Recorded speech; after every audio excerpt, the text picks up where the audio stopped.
Hello and welcome to another Tyrrell's Classic Workshop. We have, with a certain area of inevitability, arrived at these cars. I did a poll in a workshop catch-up a few weeks ago as to which cars people would like to see on video, and I appreciate there have been gazillions of YouTube videos made about the Mini over the years. Hopefully I can add a certain spin to that. Here goes. My personal story with the Mini was when I was 16 years old and I lived in my hometown. My dad gave me £50 and he said, go and buy yourself a car to work on and learn about. And that really changed my life because I had aspirations to be a car designer, and actually working on the car set me on a different trajectory. Here we are in the middle of a workshop which is dedicated to working on and restoring esoteric cars, not designing them. I ended up with a Mini that was a day older than me. It was registered a day older before I was registered. It was an almond green Mini, almost identical to this one actually, and this one, but it was a Morris Mini. In fact, no, that's right, it's this one. This is in for work, this car. It's a well-known customer. Lovely story to this car too. And this is Alex, who actually works here, who's restored this car himself. He's very into his Minis, but he has done an utterly magnificent job. Not only does he do magnificent work within working hours, he does magnificent work outside working hours as well.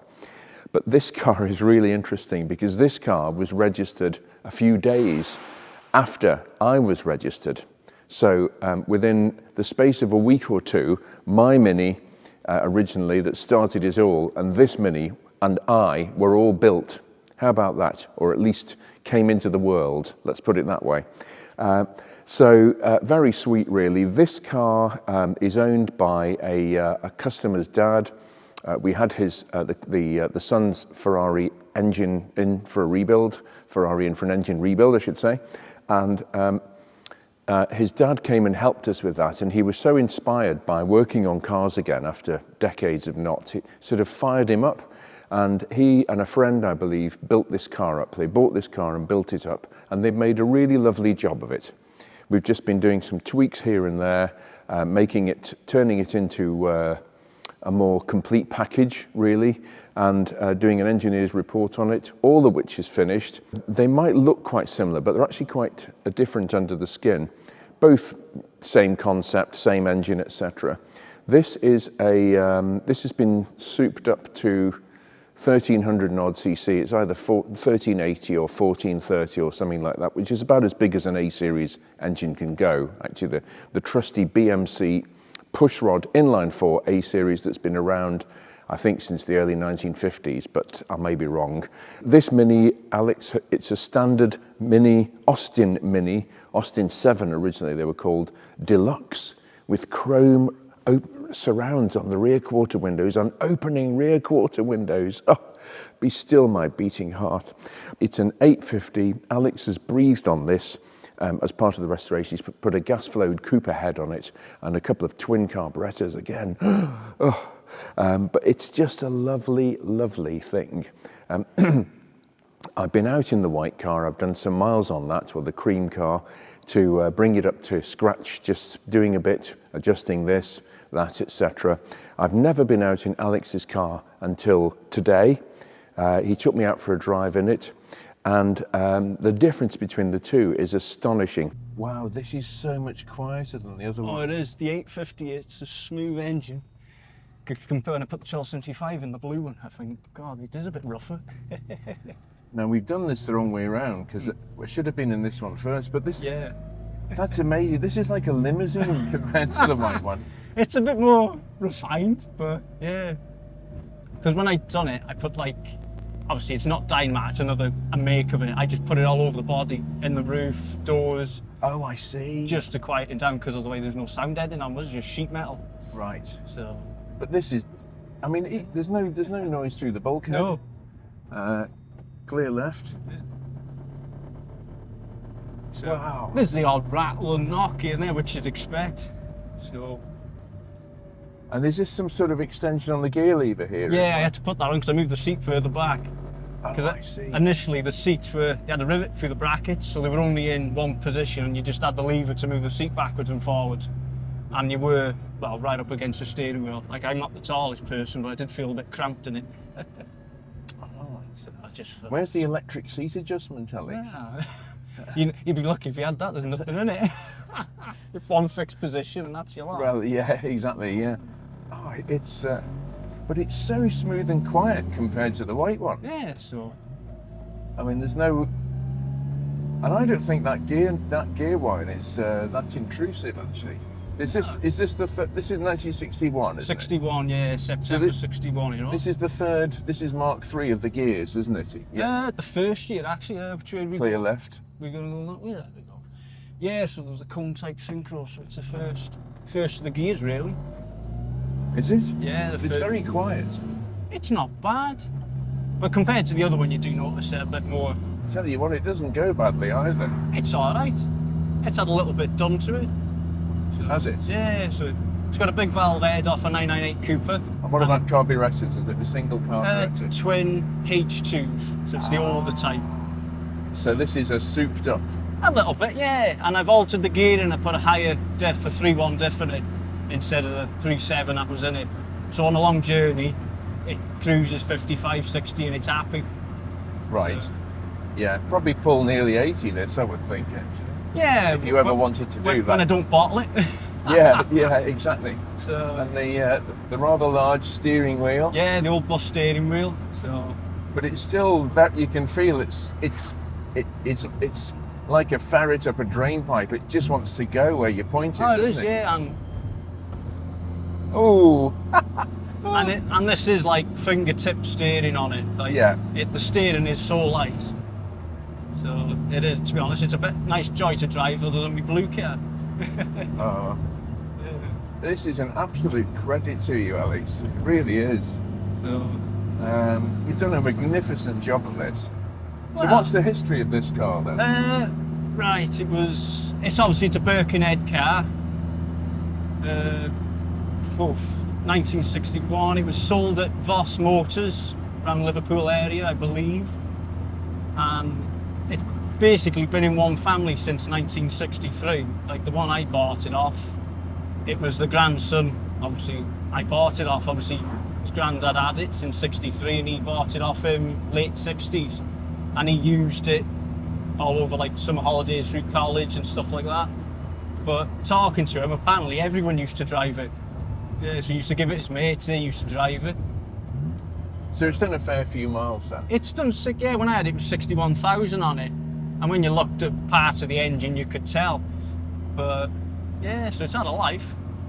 The other one, I mean, you've driven them both. The other one is such a visceral experience compared to this. Oh, it is, yeah. The blue one's, well, that is amazing. No, sorry, I meant the white one. Too many minis. Oh, too many minis going on here.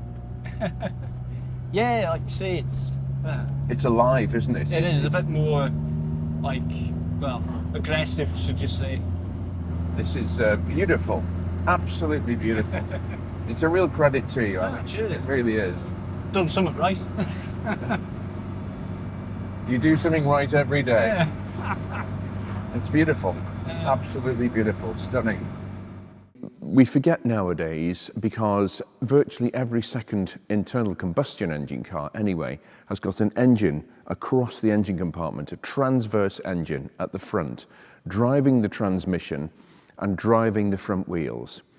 And the interesting thing is that this concept it really can cause a lot of challenges for engineering wise, A, because of space to fit everything in, but B, because to tame this beast of an engine that's creating vibration, noise, it's trying its best to wriggle its way out of the body shell because it's imposing twisting forces on the front wheels, and it's directly in line with it. So the engine's constantly trying to rock backwards and forwards as it applies torque or not to the front wheels, particularly as you dial up the power. This actually makes for challenges along the way, and of course these days we have front-wheel drive cars that are front-wheel drive cars that have got sort of 300 brake horsepower, something like that, which is 10 times what these started life with, almost. And manufacturers really have got to grips with this. But this is the car that started it all. This is the car. Is originally what happened was you had the Suez oil crisis of 1956. The head of British Motor Corporation, Leonard Lord, said, we've got to do something about this, chaps. We don't want big gas-guzzling cars. We want something small and nimble. And the other thing, the second thing that really triggered these was the sort of start of a mass exodus of bubble cars that came into the UK. Messerschmitt, Heinkel, which were tiny, even smaller than these, and could take 2 people plus a little bit of luggage, tiny bit, but were powered by sort of 2-stroke glorified motorcycle engines, and they were terribly dangerous, actually. Even if you had a minor bump in a bubble car, you would not come off well, actually. And Leonard Lord they got together and they came up with this, and this really was a revolutionary concept. Small car, whatever it is, I think it's 80% of the volume of the car is for passengers and boot space, 20% for the mechanicals. Revolutionary stuff, actually.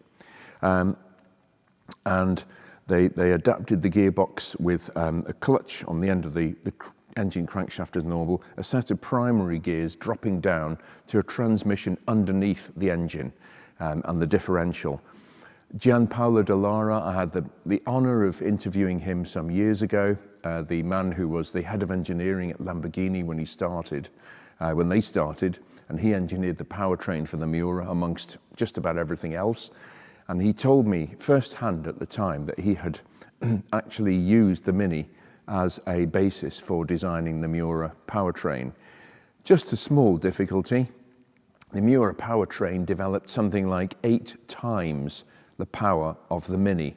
So everything had to be beefed up, and that's why the synchromesh is heavy on the Miura, because you've got a lot of inertia trying to synchronize against a lot of other inertia in the transmission with the gears that are capable of handling, depending on who you believe, anywhere between 320 and 385 brake horsepower. So this really did influence, in a way, it influenced a supercar, the construction of a supercar. This very modest, humble little beast, but they were very basic to start with, very light. This is about 650 kilos, that's all.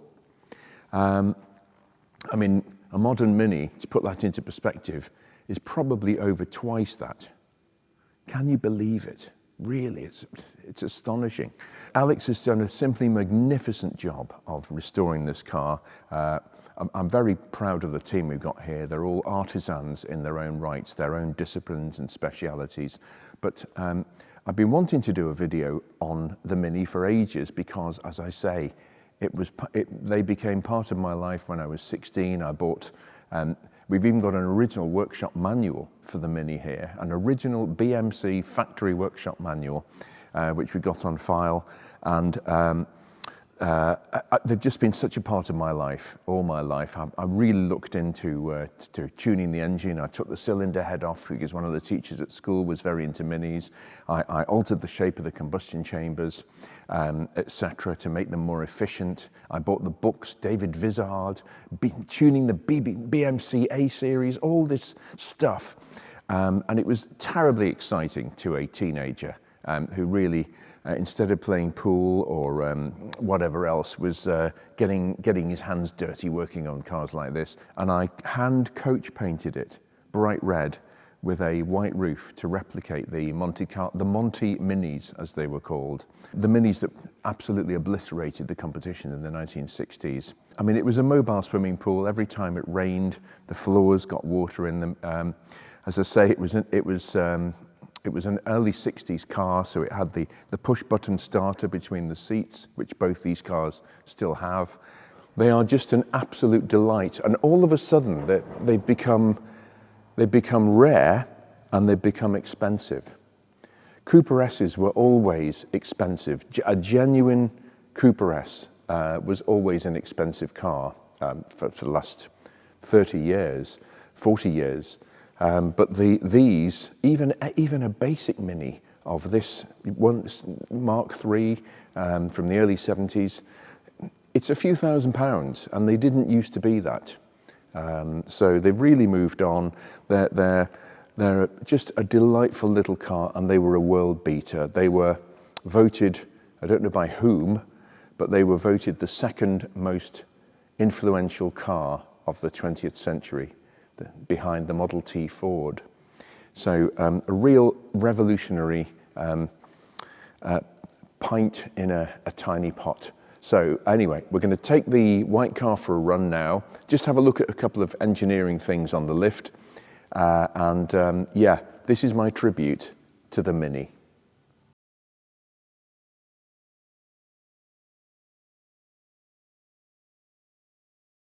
Well, I spoke earlier about torque reaction and how on early front-wheel drive cars, for the vast majority of the time, it feels like the engine is trying to jump out of the frame because there's so much torque reaction going on through the front wheels. You haven't got the beauty of the prop shaft going to the back and then the torque being vectored or powered, directed to the rear wheels.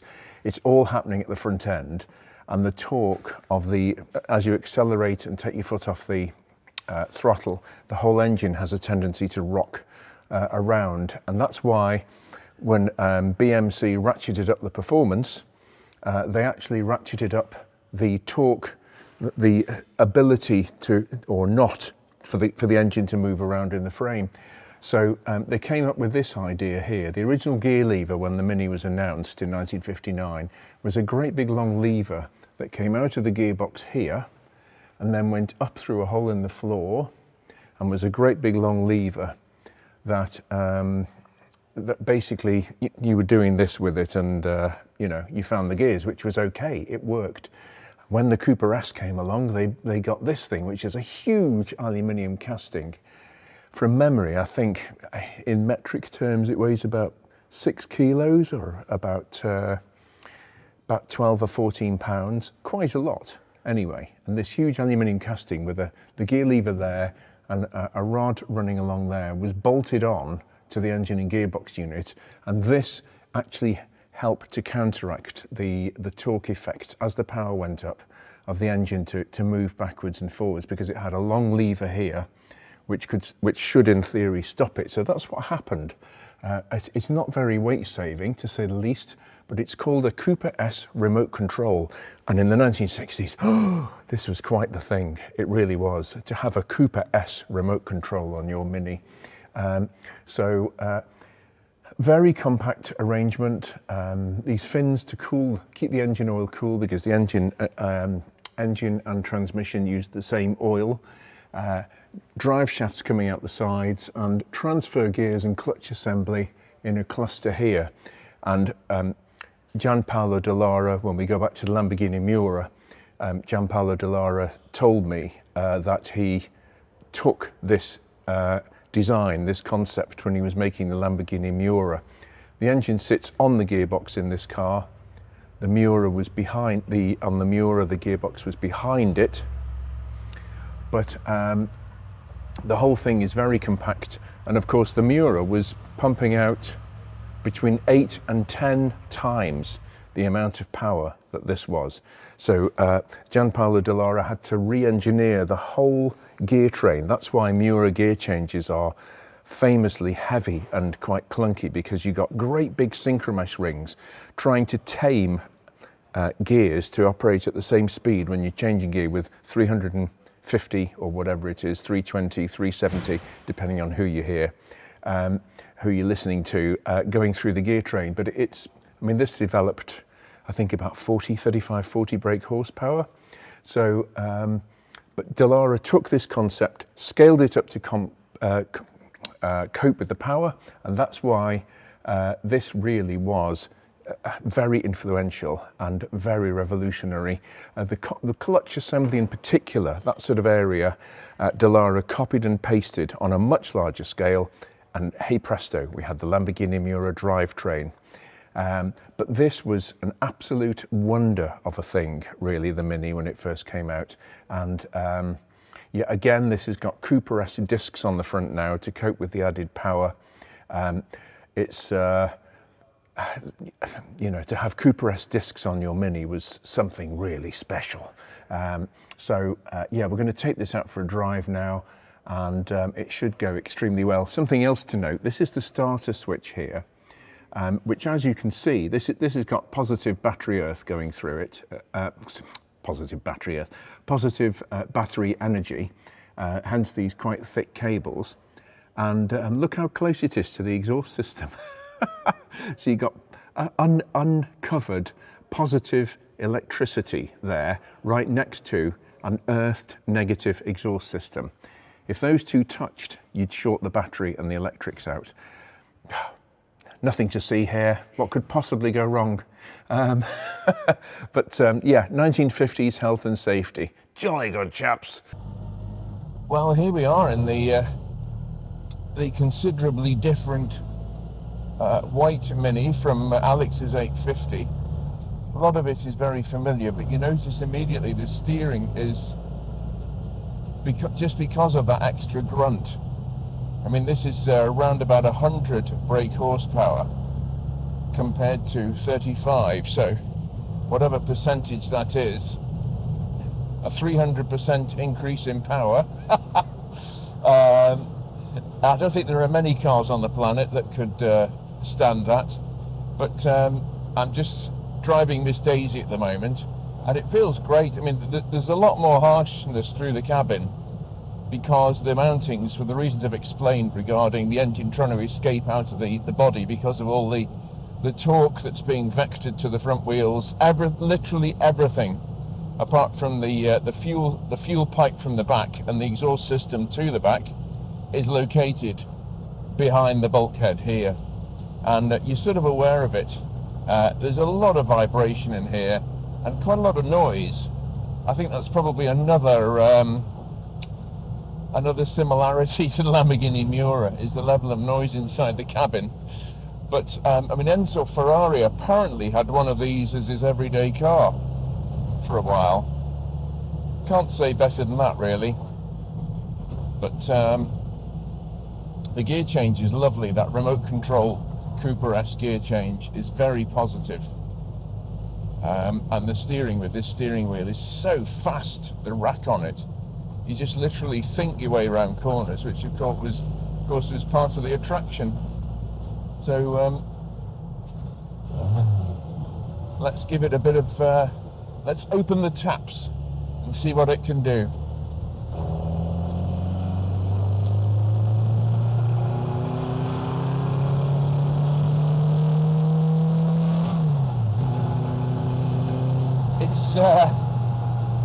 It's certainly a lot faster than a Mini 850.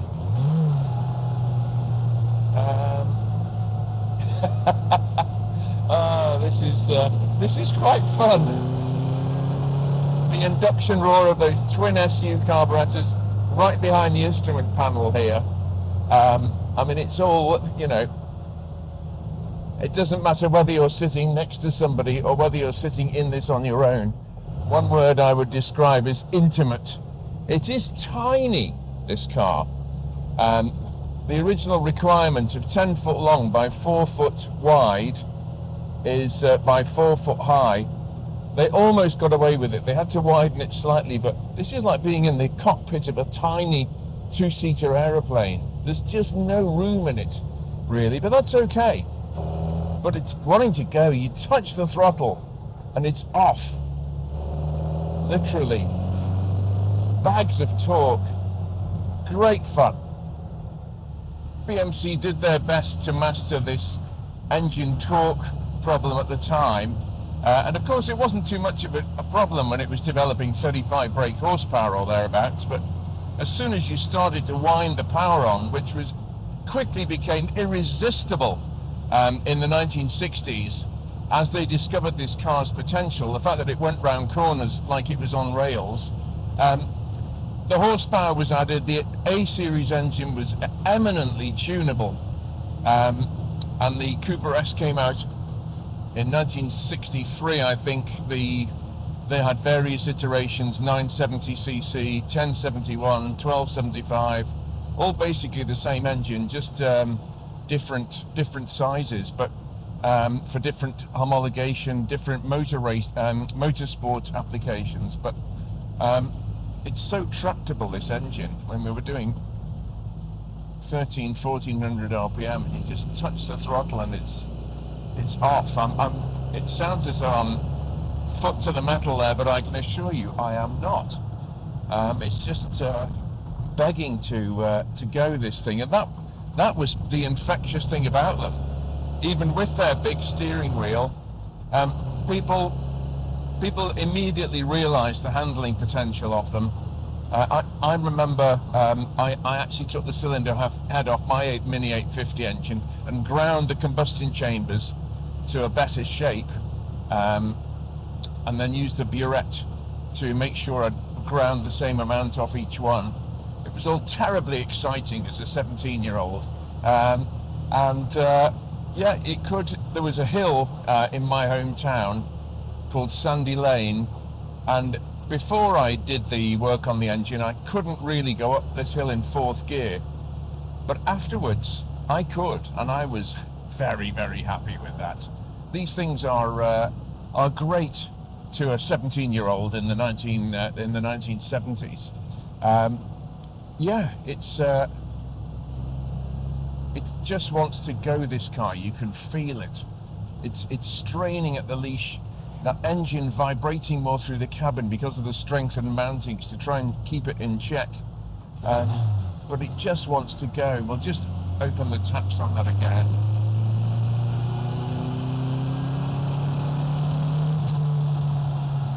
Beautiful. You think your way around corners in this. Extraordinary. But the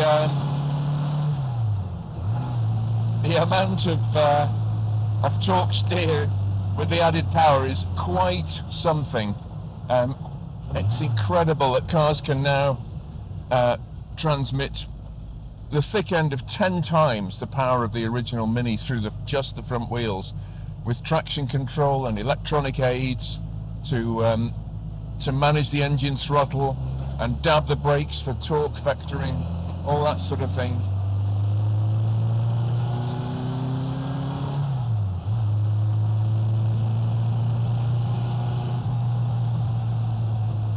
I've said it before and I'll say it again.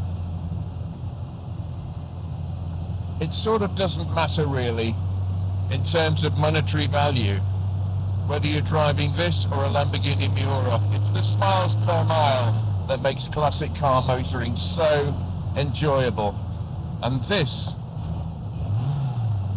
is delightful. Way.